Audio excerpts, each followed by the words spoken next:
Bennett, driven by guilt over turning Mary into one of the undead, is aided by his comrades, Deborah Dancer and Dmitri Mishkin, against the growing vampire threat.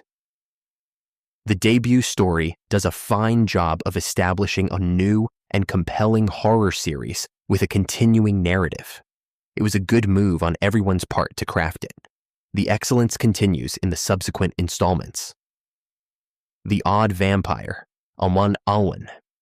Gothic adventures continue. Andrew Bennett and team returned with issue 291. April 1981.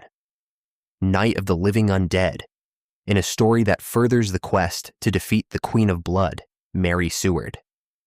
In this mini-story, Bennett hunts the Queen's blood-red moon, cult minion Emil Velt, a vampire who sells heroin and discovers the dangers of feeding on addicts. The issue marked a series of bi-monthly Andrew Bennett adventures that appeared in the odd-numbered issues of the 290s. The sophomore Andrew Bennett excursion does a fine job of showing the lead vampire's isolation from others like him. Bennett clings to his humanity, disgusted at the immorality of his undead brethren. Bennett understands he can never be human again, making him a complex outsider whose only purpose for existence is to destroy others like him. This path leaves him driven, but isolated and despondent. The excellent story would have worked even better as a complete 22-page comic. Still, its brevity keeps readers wanting more, serving the purpose of a serialized chapter play in an anthology, hooking dedicated horror fans and turning them into consistent customers. If I Vampire aim to attract new readers to the House of Mystery, then the traditional horror tales in issue 292, May 1981, probably convinced them that they spent their 50 cents well. The issue deserves enormous attention for delivering a 5-star horror comics reading experience, thanks to 3 exceptional stories. Why expect anything less than excellence from a comic featuring a cover that depicts an elegant, high society waltz interrupted by a snarling werewolf? In addition to a compelling werewolf saga with a brilliant twist ending, the issue presents a child prodigy with unhealthy psionic abilities and an utterly disturbing account of an orphaned child's friendship with a flesh-eating, ghostly Wendigo. These 3 stories will linger in a reader's mind, with the Wendigo story demonstrating that a horror comic can leave a lasting impression on a reader without relying on heavy gore. However, no new Gothic adventure with Andrew Bennett appears. DC's publishers likely awaited positive sales figures or letters to the editor before moving forward with another issue. Andrew Bennett not only returned with issue 293, June 1981, but the comic also featured him on its cover. And what a stunning cover.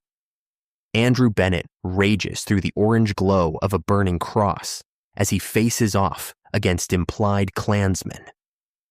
The astonishing image captivates so much that someone perusing the garish imagery might not immediately notice that Bennett's right hand has been hacked off.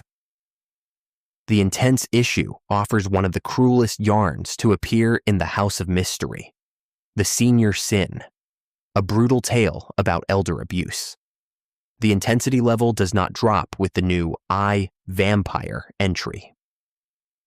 In The Burning, an episode with heavy religious overtones, Andrew Bennett says, "My entire life is one unfathomable contradiction." True, he is a conflicted being who holds on to remnants of past humanity while continuing to exist as the vampire self he has yet to embrace.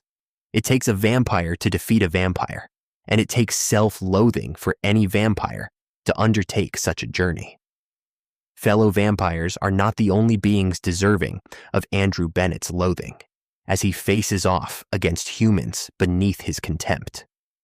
The narrative reveals a surprise when we discover that Velt's heroin operation pumped money into the Blood Red Moon secret society, using the funding to spread influence in political and religious organizations through back channels. One such organization is a white supremacist political movement that Bennett confronts. The shocking issue climaxes with hooded thugs burning down the home of an African-American politician who opposes the racist organization's presence in his town. The downbeat ending offers no easy solutions to racial strife, leaving the perceived aftermath of the conclusion open to ambiguity. Not so mysterious is the Blood Red Moon's involvement. A vampire played an active role in the scheme, but Andrew Bennett cannot destroy the fiend after a shock ending and revelation involving one of his trusted human partners. Can Andrew Bennett ever trust that partner again?